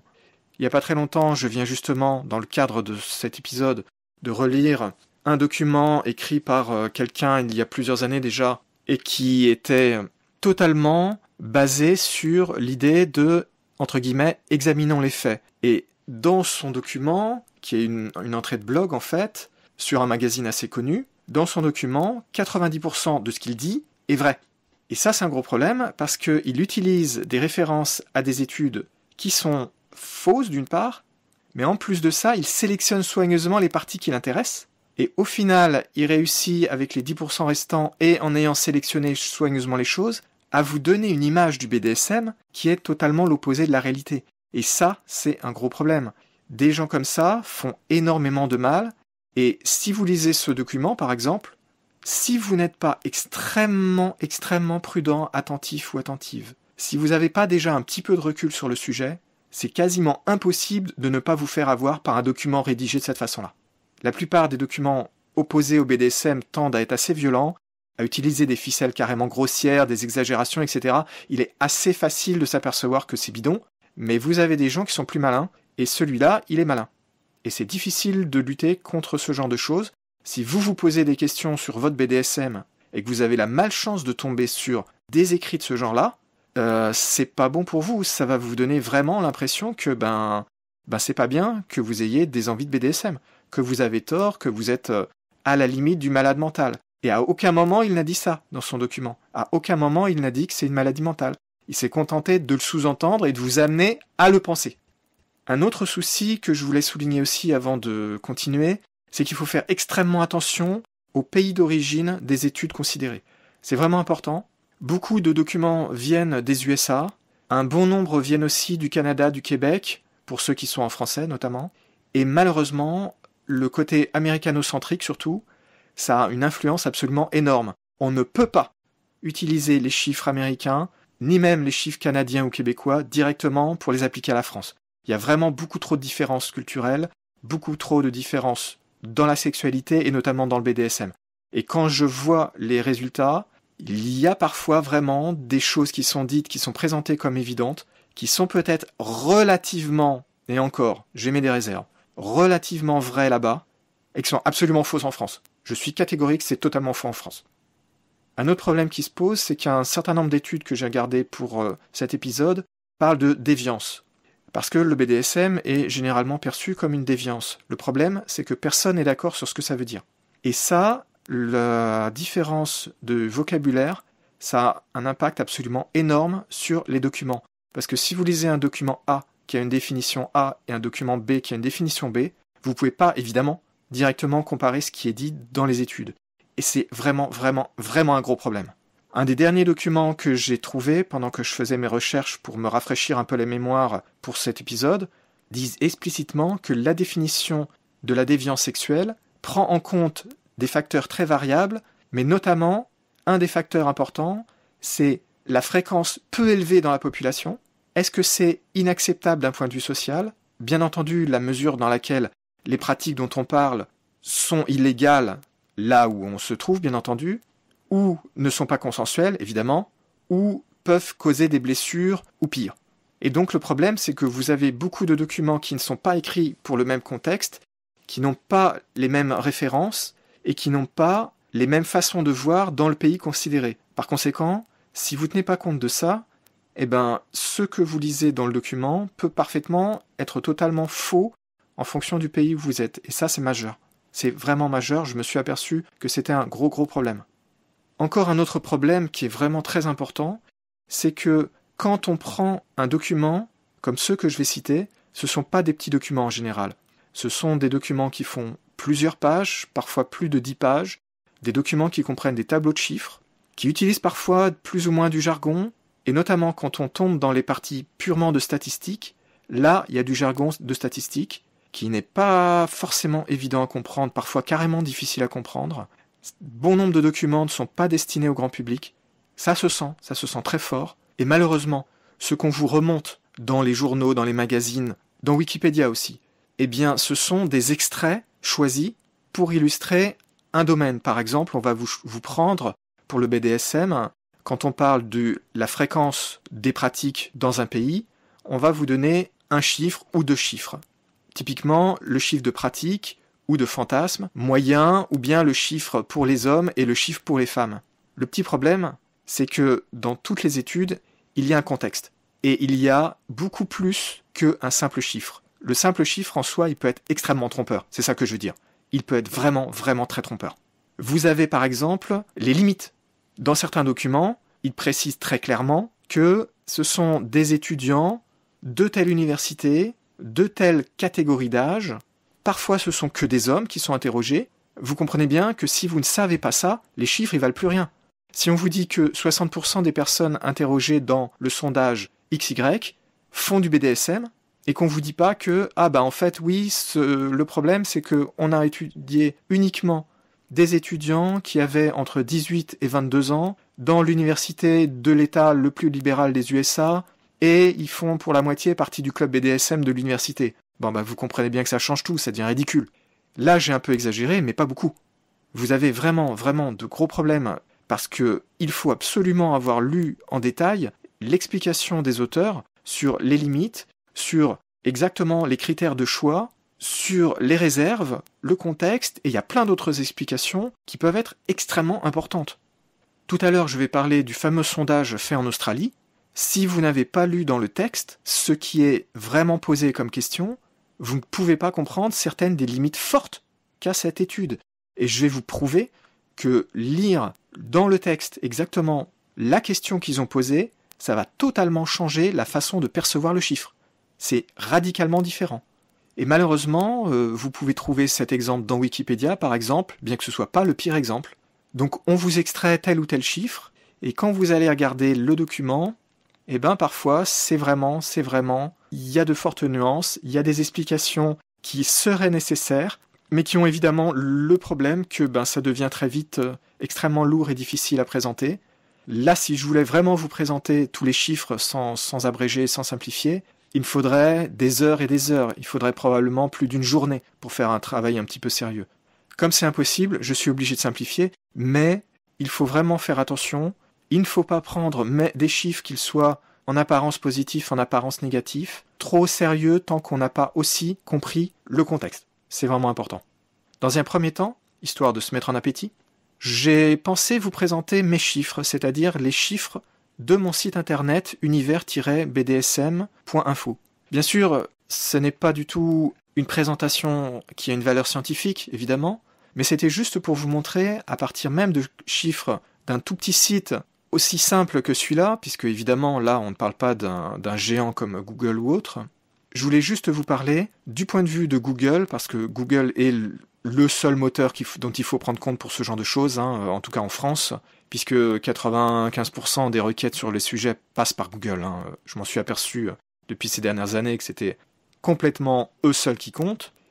Si je vais regarder dans l'interface d'administration de Google, qui donne des statistiques pour mon site internet, si vous regardez les mois de décembre 2020 et de janvier-février 2021, mon site a été affiché par Google 1 110 000 fois dans les résultats.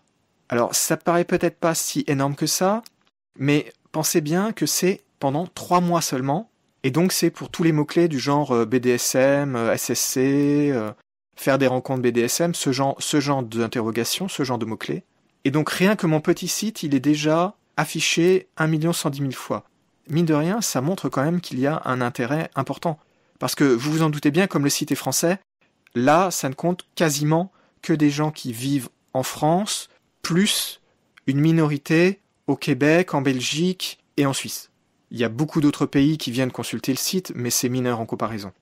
Si je regarde pour le mot-clé BDSM, mon site a été affiché dans les résultats de Google presque 299 000 fois pendant ces 3 mois.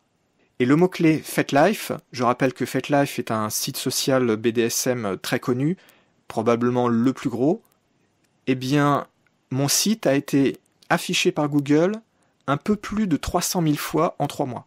Ça veut dire quand même, pour un site quand même tout petit, qu'il y a beaucoup de gens qui s'intéressent à ces sujets. Du coup, pour aller un petit peu plus loin, j'ai fait une recherche, mais cette fois avec quelques mots-clés assez répandus, juste pour une petite comparaison. Là, je vous donne quelques résultats. Pour le mot-clé aspirine, en anglais, vous avez environ 35 millions de résultats sur Google. Pour le mot-clé screwdriver, c'est un tournevis, vous avez environ 140 millions de résultats. Pour podcast, vous avez environ 898 millions de résultats. Cooking, cuisiner, 1,410 milliard de résultats environ. Porn, 4,180 millions de résultats environ. Maintenant, une comparaison avec BDSM. BDSM, vous avez 757 millions de résultats. Autrement dit, c'est un peu moins consulté que podcast, mais ça fait quand même partie des mots-clés qui sont extrêmement fréquemment demandés. C'est quand même énorme. Pensez que, même si c'est une grosse approximation, attention, pensez que Google quand même voit 757 millions de pages au sens le plus large du terme, c'est-à-dire aussi bien des blogs, des forums, des commentaires, les sites porno, la totale. Hein. C'est énorme. Quand on y réfléchit, c'est énorme. Maintenant, on va passer à des choses un peu plus sérieuses avec des études diverses de diverses époques. Pour commencer, j'aimerais juste faire un premier passage rapide sur une étude majeure des années 50 qui a été réalisée par Alfred Kinsey, qui est un célèbre sexologue, et qui avait publié 2 livres basés sur des interviews très détaillées avec des hommes et des femmes aux USA, bien entendu. Il en avait sorti 2 livres, le comportement sexuel chez les hommes et le comportement sexuel chez les femmes. Dans son livre de 1953 sur le comportement sexuel des femmes, il décrivait que 12% des femmes et 22% des hommes interrogés avaient une réponse de type érotique à une histoire de type sadomasochiste. Toujours dans le même document, la réponse à « est-ce que ça vous plaît ou pas d'être mordu ?» donc quand on est en train de faire l'amour, le pourcentage de gens qui disent que oui, ça éveille chez eux une réponse de type érotique, bien entendu, était de 26% oui ou fréquemment.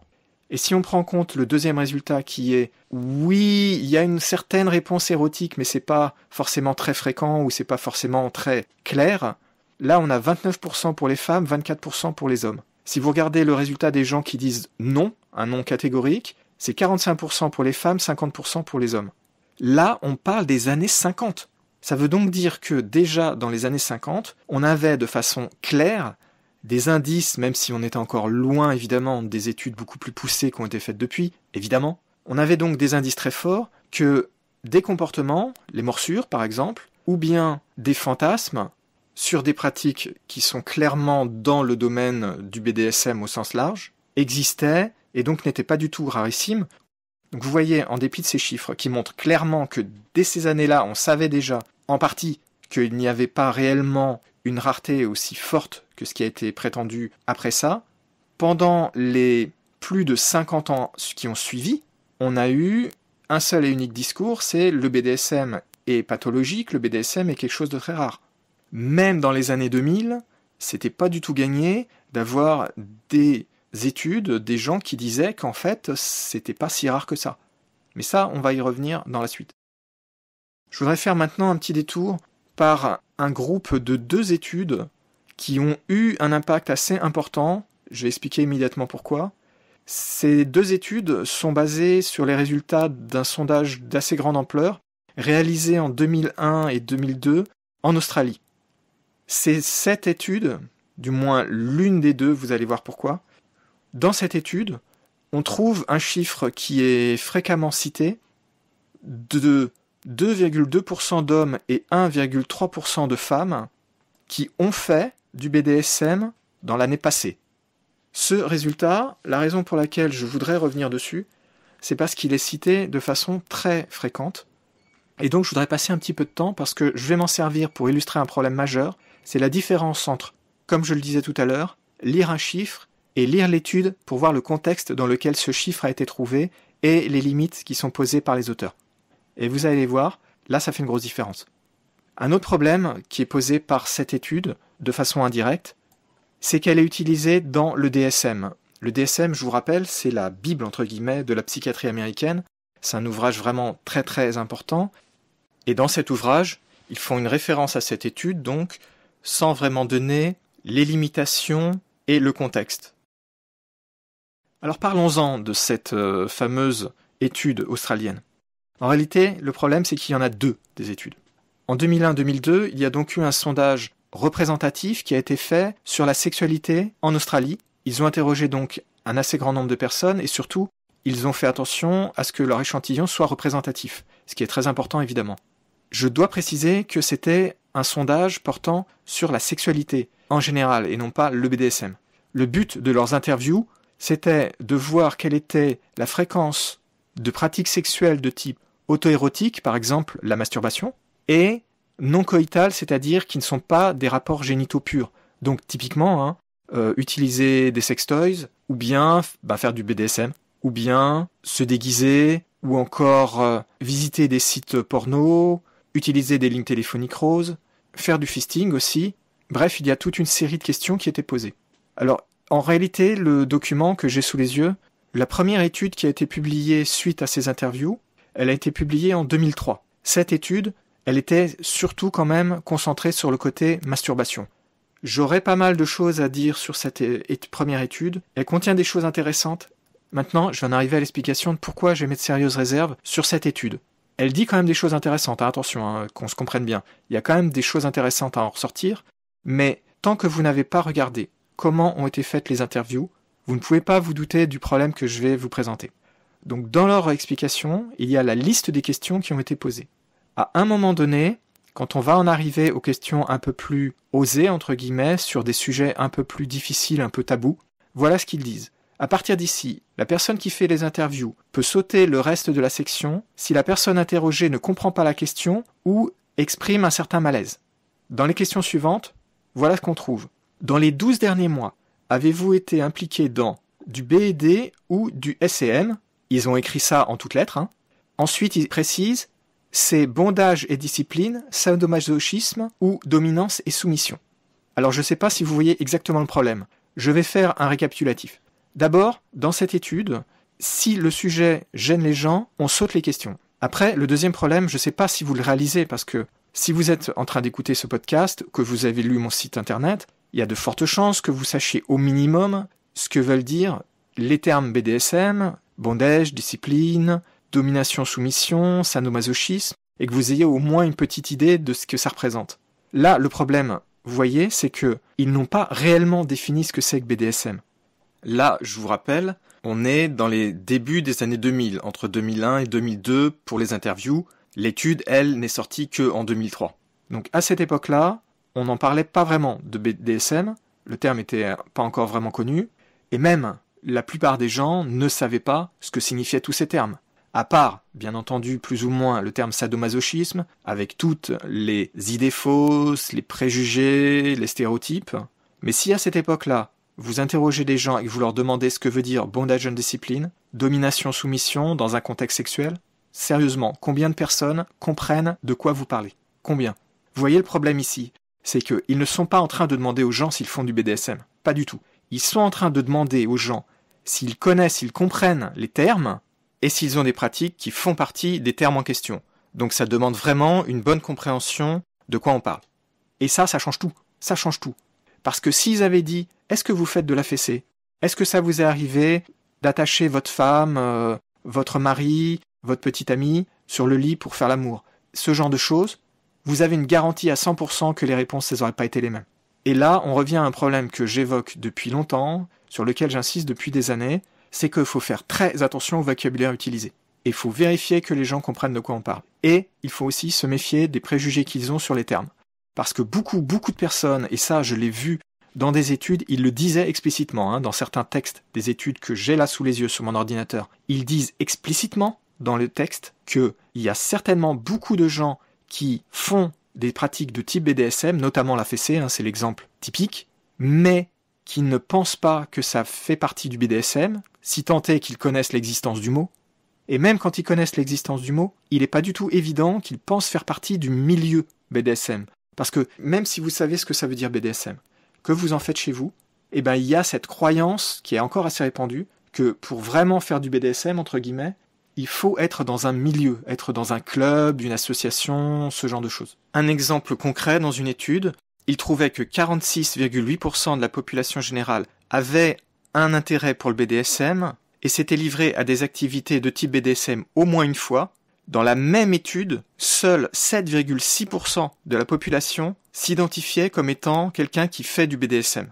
Vous voyez, la différence est absolument énorme. Donc là, il y a un gros souci. Si les gens ne sont pas clairs sur la définition de ce que c'est que faire du BDSM, ça va totalement changer le résultat des études.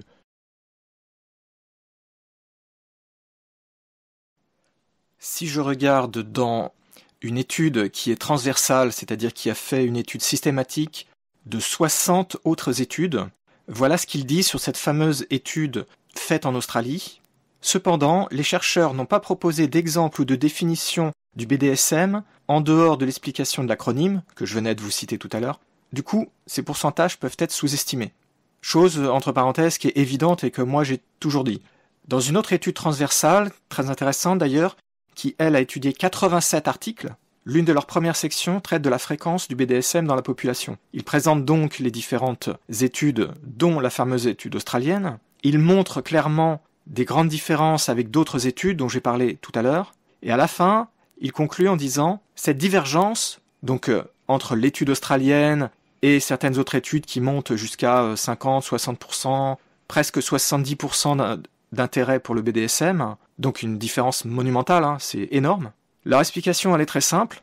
Avant tout, les études qui ont interrogé les participants sur leurs intérêts, donc BDSM bien entendu, en utilisant un terme général comme SM ou BDSM sans donner de définition spécifique, ont systématiquement fourni des fréquences inférieures comparées aux études qui, elles, s'intéressaient à des activités spécifiques ou des dynamiques du genre, et là il donne des exemples, attacher, mettre un bandeau, fouetter, etc. Ce qui peut indiquer que, en général, l'interprétation subjective de la définition des pratiques BDSM a une connotation beaucoup plus stricte que quand on définit la pratique ou les pratiques à travers des actes spécifiques, individuels, et ça donne des réponses avec une fréquence plus faible si une terminologie plus générale est utilisée. Ce par quoi ils veulent dire donc d'utiliser le terme SM ou BDSM. Vous voyez, je ne suis pas le seul à poser le problème.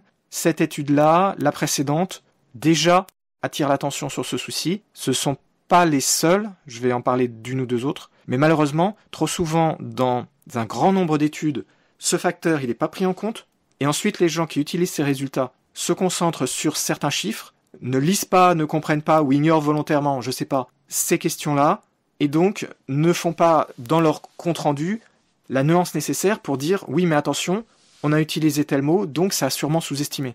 Je voudrais maintenant passer à la deuxième étude faite en Australie, mais avant j'ai une chose à préciser.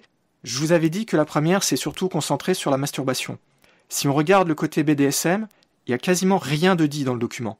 Le document il fait 12 pages, il y a une seule ligne d'un seul des tableaux, et il y a de nombreux tableaux, qui parlent de BDSM, qui donnent les fameux chiffres de 2% pour les hommes et de 1,4% pour les femmes, et c'est à peu près tout. Il y a une très brève discussion au début du document, mais il n'y a pas vraiment d'éléments flagrants, et il n'y a en tout cas rien d'intéressant pour nous. Donc cette étude, du point de vue BDSM, elle est vraiment assez mauvaise. Par contre, la deuxième étude, qui a elle été faite plusieurs années plus tard, puisque là on parle d'une étude publiée en 2008, donc ici on parle d'une étude qui a été faite 5 ans plus tard, mais qui est basée sur les mêmes interviews que la première. Et là, la grosse différence, c'est qu'ils se sont concentrés uniquement sur le BDSM. Leur but dans cette deuxième étude est d'examiner les comportements sexuels de type BDSM donc, et de tester l'hypothèse que le BDSM est pratiqué par des gens qui ont eu un passé de coercion sexuelle, c'est-à-dire qu'on les a forcés à faire des choses, des difficultés sexuelles. Là, par exemple, j'explique, c'est quand vous avez l'idée que les gens qui font du BDSM le font parce qu'ils n'arrivent pas à avoir un rapport sexuel, entre guillemets, normal, classique. Et la troisième hypothèse, c'est les gens qui font du BDSM ont des problèmes psychologiques. Je vous donne directement le résultat. les hypothèses en question ont été totalement balayées, mises à la poubelle par cette étude, qui a prouvé, comme certain nombre d'autres études l'ont fait avant et après, que non, ces 3 hypothèses, elles sont totalement fausses en fait.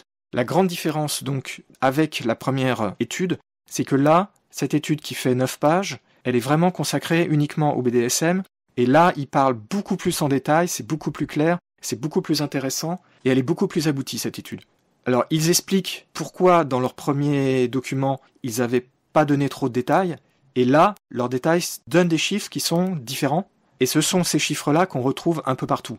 Parce qu'au départ, quand j'avais trouvé leur premier document, j'avais été un peu étonné de voir que les chiffres n'étaient pas les mêmes que ceux que je trouvais dans plein d'autres documents. Et c'est là qu'on voit qu'il faut faire vraiment attention à d'où vient le chiffre, de quel document il vient, et de quel tableau il vient.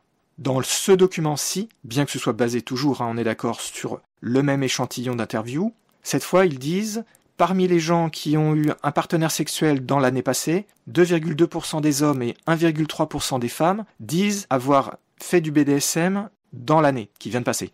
Et si on regarde en général, c'est-à-dire sans se focaliser sur les gens qui sont en couple et sur l'année qui vient de passer, 1,8% des hommes et 1,2% des femmes disent avoir été un jour impliqués dans des activités de type BDSM. Dans ce document, une des choses qui est vraiment importante et qui m'a frappé, c'est qu'ils expliquent explicitement, en noir sur blanc, qu'il y a des personnes, c'est ce que j'avais dit tout à l'heure, qui peuvent ne pas être au courant de l'existence des mots de genre BDSM, de genre bondage, discipline, domination-soumission, dans un cadre sexuel bien entendu, ou bien qui peuvent les associer à des choses entre guillemets perverses, c'est-à-dire qu'ils ont des préjugés de type extrême, façon acquisition, ce genre de choses. Évidemment, vous vous attendez bien à ce que des gens qui sont comme ça, même s'ils ont des pratiques en réalité qui entreraient dans les catégories qu'on associe au BDSM, ne répondront pas « oui, je fais de la domination, je fais de la soumission, je fais ceci, je fais cela ». Et ils disent explicitement, notre question ne mesure pas l'identité BDSM ou l'orientation BDSM et ne distingue pas les personnes pour qui c'est une partie clé de leur sexualité des personnes pour qui c'est juste un amusement occasionnel ou un hobby. Vous voyez là, ils sont en train eux-mêmes de reconnaître qu'il y a un problème de fond dans leur question. Alors moi, la question que je me pose, c'est pourquoi, alors qu'ils savaient parfaitement qu'il y avait ce problème, pourquoi est-ce qu'ils l'ont posé sous cette forme ? Ça, moi, j'arrive pas à comprendre. Parce que ce document, il est vraiment, vraiment très intéressant. Cette deuxième étude est vraiment très intéressante, dit des choses très intéressantes. Et en plus de ça, comme je l'ai expliqué tout à l'heure, avec les fameuses 3 hypothèses qui ont été balayées, donc, cette étude, elle fait partie des études qui aident à dépathologiser le BDSM. Donc elle est vraiment très utile. Malheureusement, le fait qu'ils aient choisi cette question qui était mal choisie, il n'y a pas d'autre mot, qui a donné un score très faible, ça se fait au détriment vraiment de ce que le reste de l'étude apporte. Et moi, je n'arrive pas à comprendre pourquoi est-ce qu'ils n'ont pas tenu compte de ça, pourquoi est-ce qu'ils n'ont pas posé 2 questions. Une question avec les mots un peu techniques, et une question disant « est-ce que vous avez déjà fait une fessée ?» ce genre de choses. Et le souci, je l'avais déjà souligné, c'est que les personnes qui utilisent cette étude et ses résultats, en général, se concentrent sur les chiffres et presque jamais ne citent les limitations que les gens de l'étude citent là. Je viens de vous les expliquer. Donc ça pose un problème. Et par exemple, si j'en reviens au fameux DSM, le fameux livre de la psychiatrie américaine, vous avez de quoi vous poser la question, pourquoi est-ce qu'ils ont choisi ces chiffres ? Pourquoi ces chiffres sans expliquer les limites très fortes qu'il y a avec ? Alors c'est vrai que cette étude est une étude qui est entre guillemets sérieuse dans la mesure où il y a eu une attention très forte qui a été portée à qu'elle soit vraiment représentative, ce qui n'est pas toujours le cas, il y a des documents qui sont très intéressants mais qui disent clairement qu'ils ne sont pas représentatifs. Et si je reviens à ce que dit le DSM-5 là, c'est absolument incompréhensible. Pourquoi est-ce qu'ils ont choisi ces exemples alors qu'ils savaient parfaitement, ils avaient lu l'étude, ils n'ont aucune excuse, ils savaient parfaitement que c'est une partie seulement de la réalité. Et ils ne l'ont pas écrit dans leurs documents. Bon, j'ai des hypothèses sur la raison pour laquelle ils ont fait ça, mais ça j'en parlerai quand je parlerai plus en détail des problèmes de la psychiatrie face au BDSM. Ma conclusion donc, sur ces 2 études faites en Australie, la première vraiment était pas terrible, franchement. La deuxième est vraiment très intéressante, elle apporte beaucoup de choses. Elle est positive pour les gens qui se posent des questions sur le BDSM, à condition de ne pas s'arrêter juste aux chiffres, mais de bien, comme je l'ai souligné longuement, de bien faire attention à comprendre exactement ce que ça veut dire, ce que ça représente, les limitations, et surtout, elle est très utile pour cet aspect de démythifier ces fameux préjugés qu'il y avait, que les gens qui font du BDSM ont des problèmes de sexualité, ou bien ont subi des violences, ou bien ont des problèmes psychologiques divers. Je vais maintenant passer à d'autres études. La première est une étude qui a été réalisée au Canada en 2008-2009 sur une population d'étudiants à l'université. Leur âge moyen était de 19,7 ans. Ils ont posé différentes questions pour identifier les fantaisies entre guillemets déviantes et les comportements sexuels entre guillemets déviants. Leurs résultats font partie des résultats les plus importants en fréquence. Par exemple, pour ce qui est des fantaisies, des fantasmes déviants, 95% des étudiants interrogés avaient au moins eu un fantasme déviant donc. Et 63% avaient eu au moins un comportement déviant. Alors attention, ici on ne parle pas spécifiquement de BDSM. On parle de comportements entre guillemets déviants qui incluent plein de choses, notamment du fétichisme, du voyeurisme, exhibitionnisme, frotterisme, etc. Ça inclut aussi les assos sexuels, le sadisme et le bondage. Alors nous, ce qui nous intéresse, c'est sadisme et bondage. Ils ont fait en fait 2 études séparées. Pour ce qui est du sadisme, pour le côté fantasme, les résultats étaient de 62 et 65% entre la première et la deuxième étude. Et pour les comportements, 22% et 39%. Quant au bondage, les fantaisies c'était 62% et 52%, et les comportements 14% et 23%. Alors vous voyez, ce sont des chiffres qui sont vraiment assez élevés. En fait, c'est même un peu surprenant qu'ils soient aussi élevés pour les comportements. Une chose d'ailleurs me surprend beaucoup dans cette étude-là, c'est que le bondage soit moins pratiqué que les actes de type sadique. Ça m'a vraiment surpris. Mais bon, ici, ils ne prétendent pas que leur échantillon soit vraiment représentatif. Une autre étude réalisée à nouveau au Canada, sur une population étudiante, a révélé que 72% des hommes et 59% des femmes avaient des fantaisies, des fantasmes d'être attachés, 65% des hommes et 58% des femmes avaient des fantaisies d'attacher un partenaire. 60% des hommes et 31% des femmes avaient des pensées positives pour ce qui est de fouetter ou de donner une fessée à quelqu'un, et 44% des hommes, 35% des femmes avaient des pensées positives à l'idée de se faire fouetter. Alors, par contre, dans cette étude-là, ils n'avaient pas demandé si les gens le faisaient en vrai. Encore une autre étude au Canada, en 2014, cette fois sur la population générale. Un désir pour du masochisme était exprimé par environ 19% des hommes et un peu moins de 28% des femmes. Le sadisme était présent chez 9,5% des hommes, 5,1% des femmes. Pour les expériences réelles de masochisme, elles ont été confirmées à presque 14% pour les hommes, presque 24% pour les femmes, et pour le sadisme, chez les hommes 7,4% et presque 4% chez les femmes.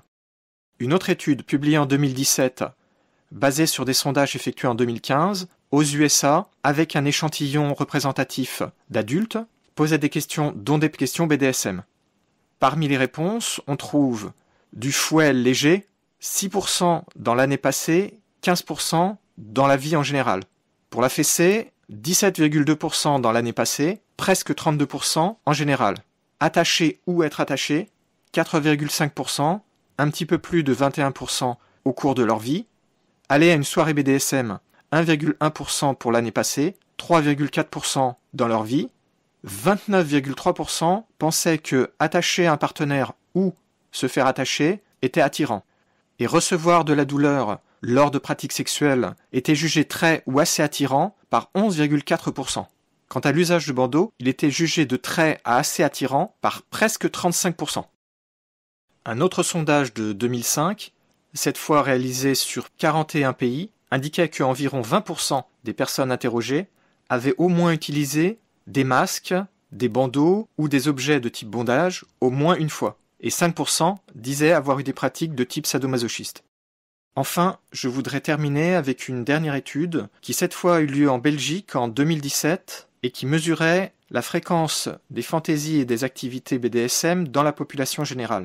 22% ont ou ont eu des fantasmes de type BDSM, 46,8% disent avoir pratiqué au moins une fois une activité de type BDSM, 12,5% pratiquent régulièrement une ou plusieurs activités de type BDSM, Et en réponse à est-ce que vous seriez intéressé par le BDSM, 26% répondent oui, 7,6% déclarent déjà pratiquer, et parmi les personnes qui ont un intérêt sur le sujet, 24,6% en ont parlé avec des amis, mais moins de 5% en ont parlé dans leur famille. On se doute un peu de la raison. Il y aurait beaucoup d'autres chiffres, évidemment, mais là, les études que je vous ai présentées sont suffisamment nombreuses déjà pour vous donner une bonne idée des chiffres, pour vous montrer aussi le problème de variation assez importante des résultats. Ce qu'on peut dire, en tout cas, c'est clair, c'est que le chiffre de la première étude australienne est extrêmement bas et bizarrement bas même comparé aux autres. Même si on tient compte des difficultés dans les sondages, des différences culturelles entre les USA, le Canada, la Belgique et des différents autres pays qui étaient cités dans d'autres études, il semble quand même ressortir de tout ça que s'il est difficile de donner des chiffres vraiment précis parce qu'il y a beaucoup trop de variance, en tout cas une chose est sûre, les chiffres que je vous ai donnés confirment qu'il y a beaucoup de gens qui sont intéressés par ça, dans tous les pays dont on a parlé, et il y a un grand nombre, inférieur bien entendu, qui ont déjà des pratiques, pas forcément bien entendu, des pratiques intenses, mais qui ont au moins déjà fait une fois, voire plusieurs fois, ou bien même régulièrement. Eh bien j'espère après tout ça, après vous avoir présenté le problème sous différents angles, à la fois en se basant sur votre expérience, en se basant sur des chiffres, des études, des sondages avec des vraies statistiques derrière, même si on doit un peu les nuancer bien entendu, je pense que vous allez être d'accord maintenant pour reconnaître que, il n'y a aucun doute, les fantaisies de type BDSM sont très répandues, les pratiques sont évidemment nettement moins, mais elles sont répandues aussi. Ce n'est vraiment pas une petite minorité. Ce sera sans doute une minorité, mais ce n'est pas une toute petite minorité. Ce n'est pas 2%, ça c'est sûr. Vous vous rappelez bien entendu que j'avais attiré votre attention sur les différences culturelles, qu'il faut se méfier des chiffres qui viennent d'autres pays, etc. Néanmoins, vous voyez que même si on fait attention à ce point-là, bon déjà on a l'étude sur la Belgique qui est quand même très proche culturellement de la France, ou même de la Suisse, comparé aux USA je veux dire. Et de toute façon, ce que je voulais montrer, c'était que les chiffres étaient à la fois variants, mais surtout qu'ils étaient beaucoup plus élevés que ce qu'on pense généralement. Et ça, je pense que j'ai réussi à vous le montrer d'une façon que je pense être catégorique. Donc voilà, vous voyez, je pense que j'ai tenu ma promesse, que j'ai réussi à vous surprendre, mais aussi à vous montrer que tout ce que je disais, c'était vrai, à vous le prouver. Je ne sais pas exactement qu'est-ce que vous en retirez de cette révélation. J'espère que ça vous aidera. Si vous vous posiez des questions sur oh là là, est-ce que je suis anormal, est-ce que je suis malade mental, ce genre de choses, maintenant vous savez que c'est pas vraiment anormal, c'est pas vraiment hors de la norme. Il y a énormément de gens qui s'intéressent à ces sujets, qui en font du BDSM. Pour ce qui est des rencontres, je pense aussi que ça pourra vous aider à comprendre que finalement, il y a pas mal de stratégies qui sont possibles, qui sont envisageables. Donc au final, eh bien écoutez, j'espère que j'ai été convaincant, que ça vous a intéressé et que ça vous aura aidé, surtout si vous n'êtes pas, comme moi, déjà quelqu'un qui est en train de pratiquer. Mais même si vous êtes en train de pratiquer, ça devrait vraiment vous rassurer si vous aviez encore des inquiétudes sur ces sujets-là. Merci de m'avoir écouté. Pensez à aller visiter le site internet univers-bdsm.info sur lequel vous trouverez pas mal d'autres infos complémentaires. Si le sujet que je viens de traiter vous a intéressé, que vous avez des choses à dire, que vous avez des remarques, n'hésitez pas à me faire des retours. Vous pouvez soit utiliser la page du podcast qui donne l'adresse mail, soit aller sur mon site internet univers-bdsm.info dans la page de contact, si vous voulez utiliser le formulaire de contact qui permet d'envoyer des messages anonymes. Je ne sais pas encore de quoi vont traiter les épisodes suivants. Certains vont traiter encore de sujets de type mythes, préjugés et idées fausses. Il y en a encore beaucoup d'autres qui sont très intéressants et qui sont très répandus, malheureusement, et qu'il est très important de démythifier. Donc revenez voir le podcast de temps en temps. N'hésitez pas à vous abonner au flux RSS qui est sur la page d'accueil.